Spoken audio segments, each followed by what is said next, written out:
ఉదయకాల సమయంలో మన ప్రభువును రక్షకుడైన యేసుక్రీస్తు ప్రభు వారి ప్రశస్తమైన నామంలో మీ అందరికీ శుభములు తెలియజేస్తా ఉన్నాను. ఈ దినము హెబ్రోను క్యాలెండర్ వాగ్దానము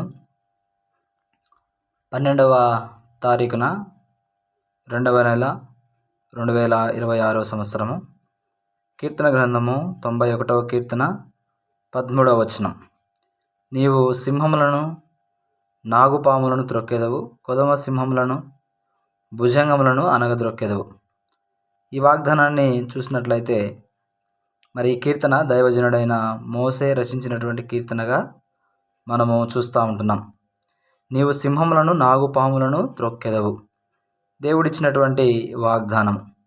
కాబట్టి సింహములు నాగుపాములు వీటిని శత్రువుతో పోలుస్తూ వచ్చారు.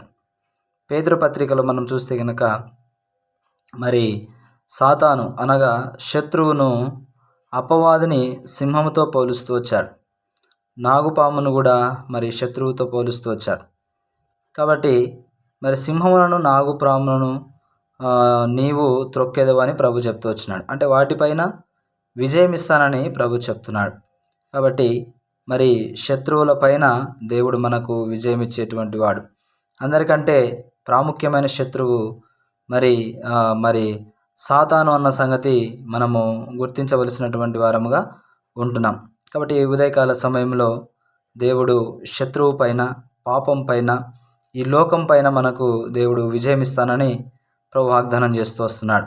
కాబట్టి ఈ వాక్యంలో మనం చూస్తే నీవు సింహములను నాగుపాములను త్రొక్కెదవు అంటే దాని అర్థం ఏంటంటే మరి శత్రువు పైన దేవుడు మనకు విజయం ఇస్తానని వాగ్దానం చేస్తున్నాడు. దేవుడు అలాగా ఈ దినమంతా కూడా దేవుడు నిన్ను నన్ను నడిపించునుగాక.